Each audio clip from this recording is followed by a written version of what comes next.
Hi guys, today I'm excited to show you my new product, Exsite. Pun intended. This video will be more of an overview of what is included in the package rather than an in-depth take on specific features. I'll be making feature-specific videos in the future to dive deeper into some of the functionalities available to you. So what is Exsite? Exsite is a collection of materials, useful functions, and blueprints to let you create environment art with more confidence and greater flexibility. When I started in Unreal, I always wanted to create a singular project that I could always store my most valuable assets in and use that project to migrate those assets to any working project at any given point. And this is how Exsite was born and how I see it. There's a lot of materials, blueprints, and other special materials, and hopefully you can use them at any time on other projects. Firstly, I'd like to quickly just tell you the difference between Exsite and Xtile Plus, because some of you may have that question. Xtile Plus, of course, is a product that is specifically focused on dealing with all types of non-repetitive, or rather your tiling textures.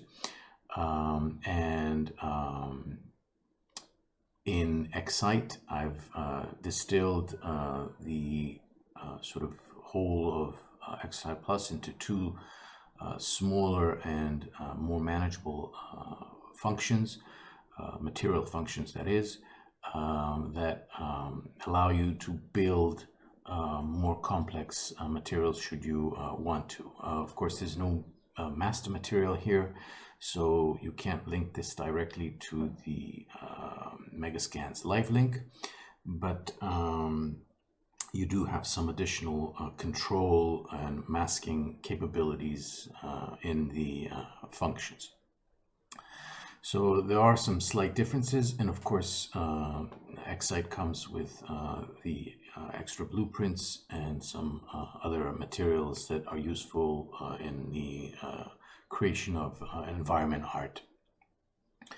So with that out of the way, I just wanted to quickly go through and show you the what is in the product itself. Here we have the material functions, and I have three folders: a masking, a random, and a utilities folder. And if I open the random, you will see that it has two subfolders, a compact and an editable folder. The compact folder basically holds the two main functions, the geometric non-repetitive function and the organic one. And the reason I've divided it into two is that the compact function basically is a self-inclusive function that has everything already done for you. There's nothing to do. All you have to do is just drag it into the editor and just plug in your textures and you're good to go.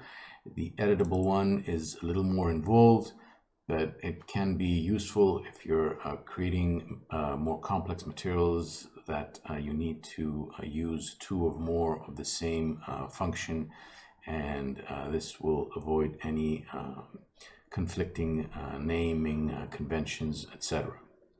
So you have the random functions, and you also have the parametric masking functions here, which are also unique to Exsite. And here again, it's again divided into the subfolders of compact and editable. And here you have 6 mask functions. And again, the editable ones are also here in case you want to add more than one of the same. Of course, you have your utilities, and from here, let's go and see the materials. The materials are basically the ones to look out for. Here are the Exsite Basic and the blends and these special folders.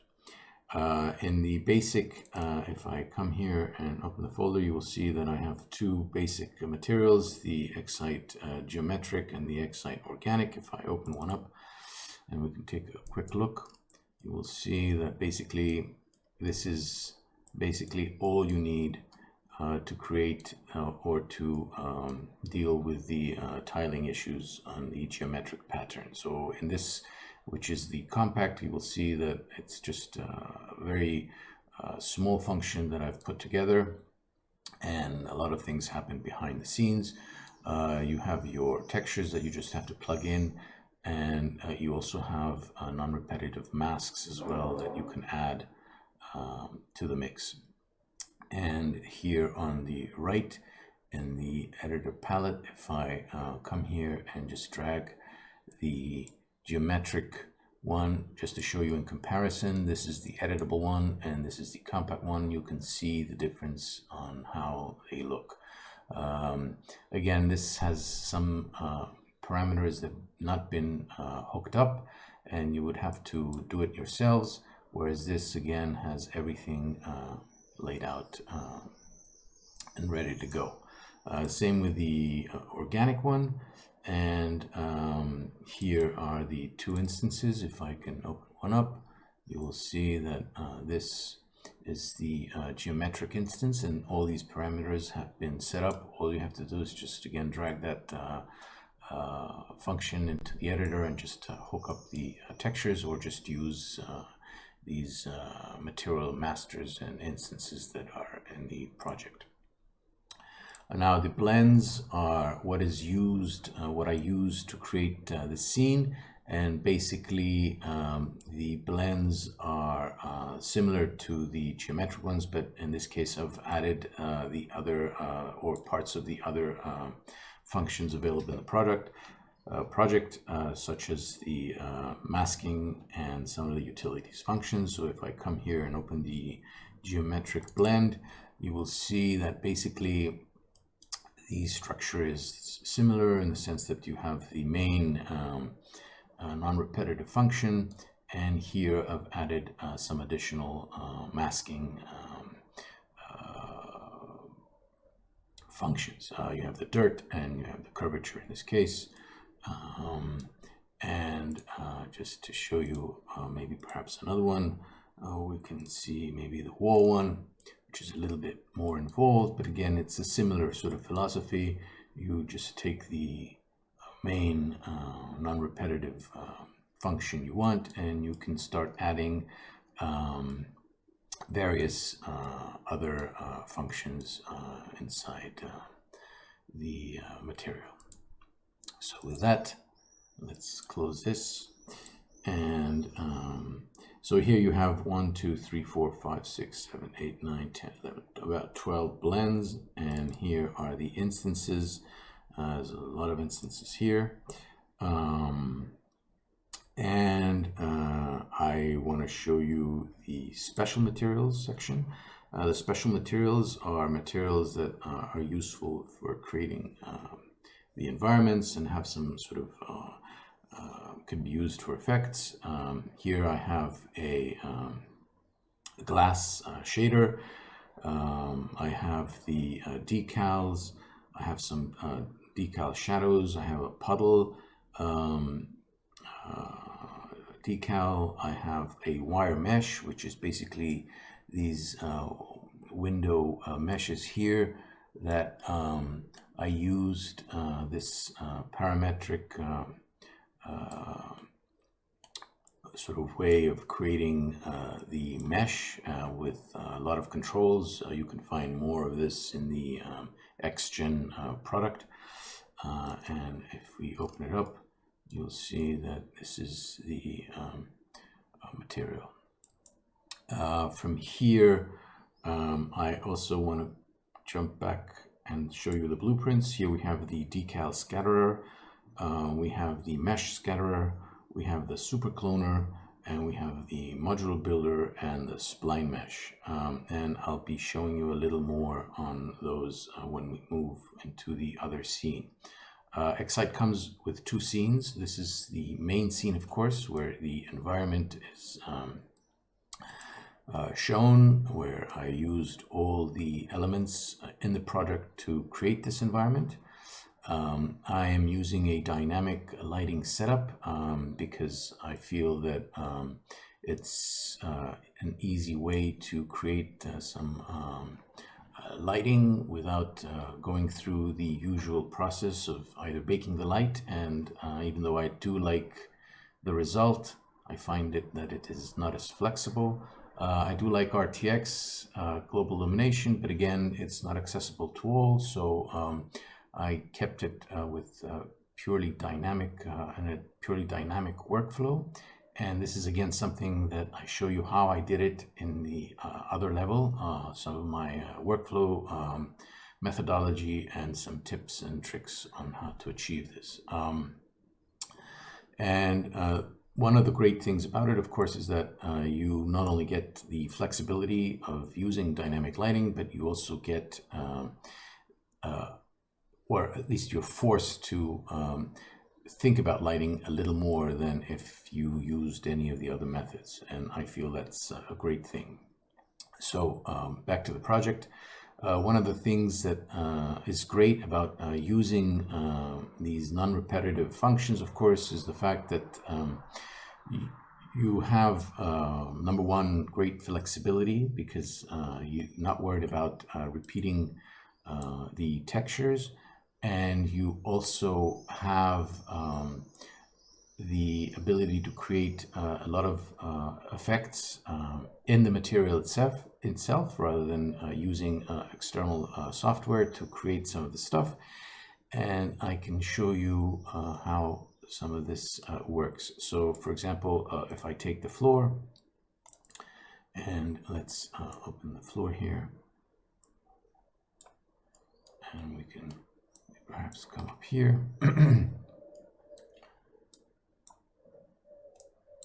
So here is the floor, and if I can show you from above, I can change the some of the damage to the floor quite easily. I can just keep on playing with some of these sliders. I can increase the damage. I can decrease the damage.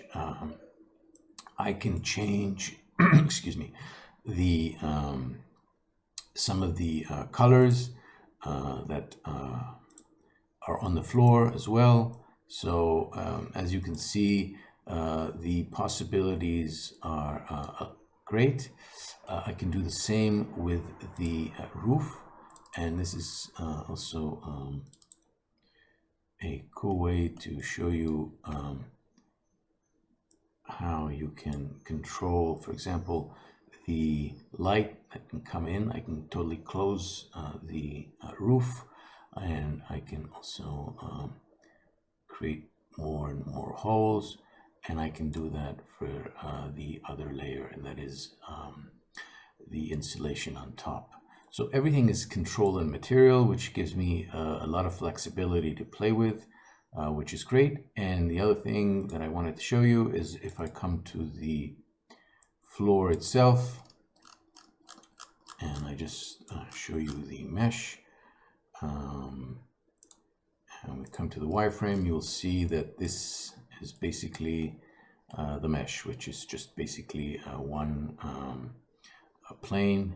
I think I divided it into 3 parts, and there might be a little step here that I made, but it's just basically one plane. You could have used just a singular plane. This is also seen in, for example, the walls.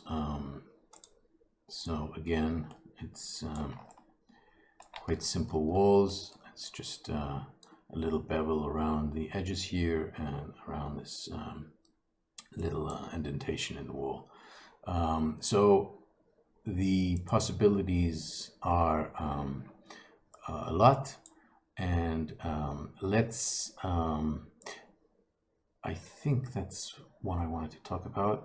The other thing that I wanted to show you actually is that a lot of the materials, the textures are tiling textures, and for most of the large surfaces I'm using an Atlas material.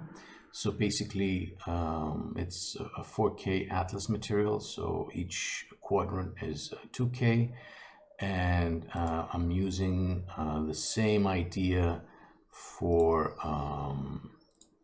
the decals. So basically a decal is divided into 1K sections, and I'm using the same sort of philosophy for a lot of these decals. So again, I use the Atlas functions that are available in the product to create this.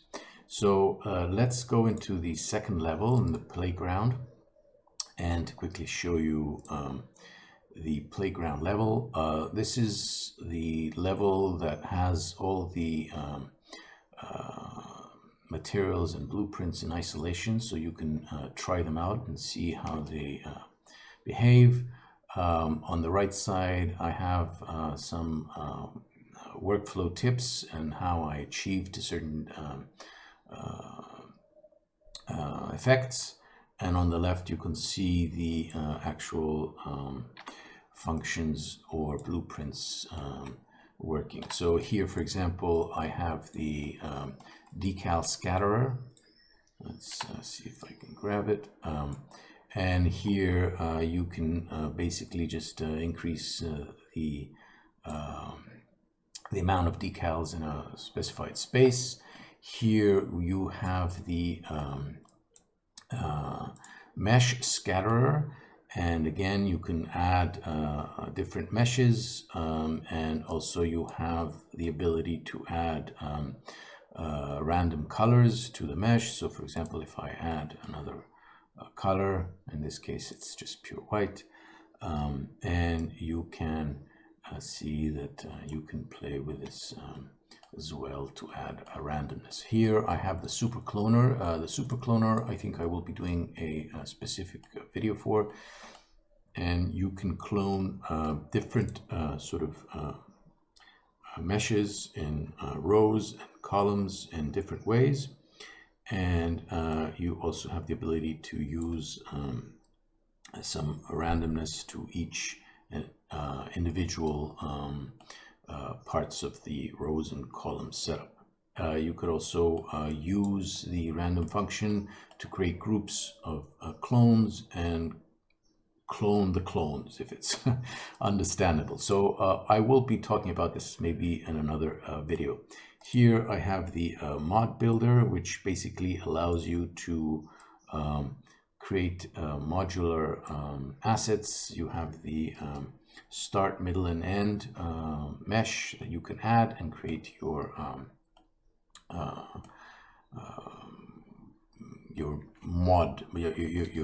modular setup. Here you have the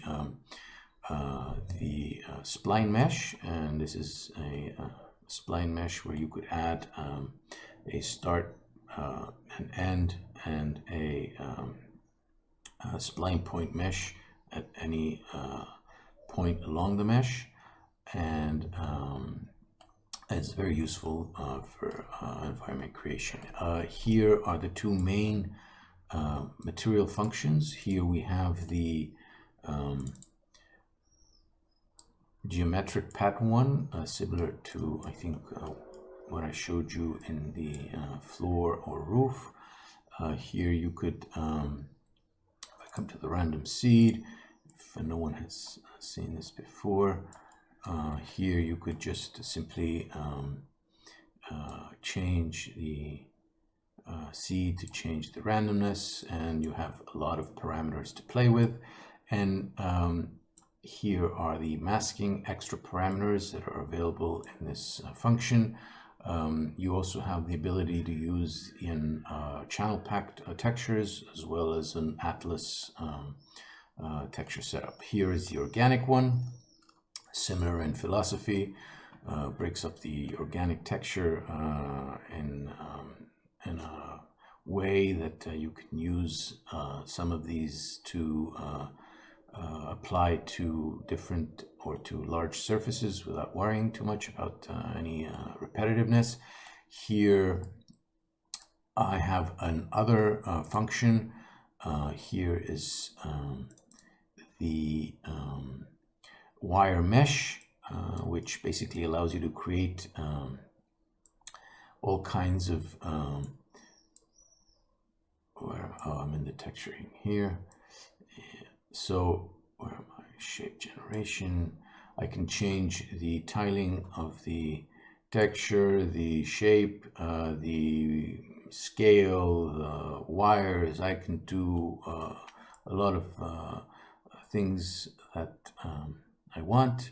This is part of the XGen product if you want to find out more, but this is one that is available in this product. Here I have a glass material with different types of dirt that can be applied. Here is a decal puddle. Here is a decal shadow that I apply on different places inside the environment. And here are my procedural masking that you basically simply, if I open one up, see it's just very simple. All you have to do is just drag it in. These are the compact ones like I showed you before. There is a noisemaker, a stains, a dust, a height, which if I come closer, I can show you.